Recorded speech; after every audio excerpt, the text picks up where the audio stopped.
उनका प्रयोग क्या है। आज हम फोनिक लेटर्स का पार्ट 4 देखेंगे। यहाँ हमने मात्राएं ली है अ से लेकर के अह तक की, जिसमें हम अ के लिए हमने पार्ट 1 में देखा था। डबल ए भी लगा सकते हैं, सिंगल ए, वो नेम के अकॉर्डिंग है, ठीक है। उसके बाद में छोटी ई की मात्रा के लिए आई, बड़ी ई की मात्रा के लिए डबल ई, छोटे ऊ की मात्रा के लिए यू, बड़े ऊ के लिए डबल ओ। यदि हम कम जोर लगाते हैं तो यू लगता है, यदि हम ओ जोर लगा के कोई वर्ड बोलते हैं तो उसमें बड़े ऊ की मात्रा और डबल ओ लगता है। ये र की रफा है, इसके लिए आर लगता है। ए की मात्रा के लिए ई, आई की मात्रा के लिए ए आई, ओ के लिए ओ की मात्रा ओ, औ के लिए ए यू, अम के बिंदु के लिए ए एन, अह के लिए ए एच। अब यहाँ पे कुछ एग्जांपल्स लिए हमने, जिसमें हमने कुछ नाम दिए हैं, कमल, धर्म, नकल, कोट, नागदा, शिमला, हेमा, नैना, पल, कल। ये वर्ड ऐसे हैं जिससे हम क्या कर सकते हैं, इन वर्ड्स को इंग्लिश में लिख सकते हैं, ठीक है। अब हमने यहाँ पे क के लिए क्या लिखा था, के। अब मैं क बोल रही हूँ तो क के बोलने से अ का साउंड भी निकल रहा है, क के साथ में ए का साउंड भी निकल रहा है, तो हम क्या करेंगे, इसके लिए सिंगल ए लगाएंगे। हमने म के लिए क्या देखा था, एम, ये हो गया कम, ओके। और फिर ल के लिए क्या, फिर ल बोल रही हूँ तो इसमें एक अ की ध्वनि आ रही, ल, तो अ की ध्वनि निकल रही है, तो इसमें भी क म ल। अब मैं इसको बोल रही कमल, तो कमल, ओके। सेकेंड लेटर ध के लिए हम लगाते हैं डी एच। अब ध भी बोल रही हूँ तो हर लेटर्स में कोशिश बनती यही करना कि ए लगाना कंपलसरी है, ठीक है। ध के लिए एक कोई सिंगल ध बन गया हमारा। फिर र के लिए आर, धर्म। अब अगेन वापिस र में अ, धर्म, रम, तो अ की ध्वनि आ रही है, तो ए एन, नवी, धर्म, धर्म, ठीक है। फिर न के लिए एन, अब न भी बोल रही हूँ तो अ की ध्वनि निकल रही है, तो एन ए, क के लिए के।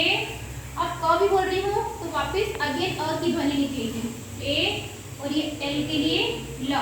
तो ये हो गया हमारा नकल, ओके। क के लिए हम लगाते हैं टी, और यहाँ पे ओ की मात्रा के लिए मैंने क्या लगाया है, ओ, तो यहाँ पे पो हो गया, पो, इसका काम खत्म हो गया हमारे सिंगल पो का।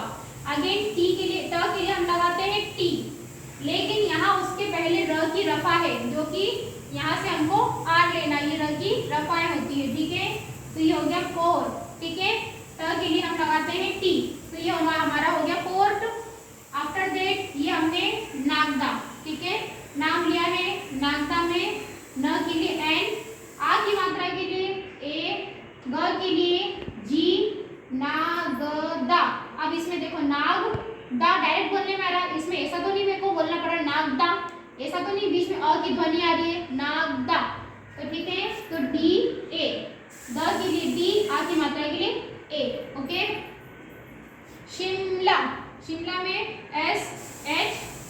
हम पहले अनारम सीखते हैं, उसके बाद ही मात्राएं सीखते हैं, तो इसीलिए हम जब वर्ड भी बनाते हैं इंग्लिश में लिखते भी हैं, ट्रांसलेट भी करते हैं, सॉरी बनाते भी हैं, तो एस एच मात्रा के लिए हमने छोटी ई की मात्रा के लिए यहाँ पे आई लिखा है, तो आई, म के लिए एम, ल के लिए एल, और आ की मात्रा के लिए ए, तो ये बन गया हमारा शिमला।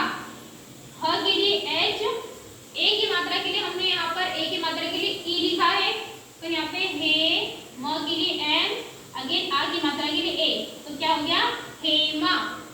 उसके बाद में न के लिए एन।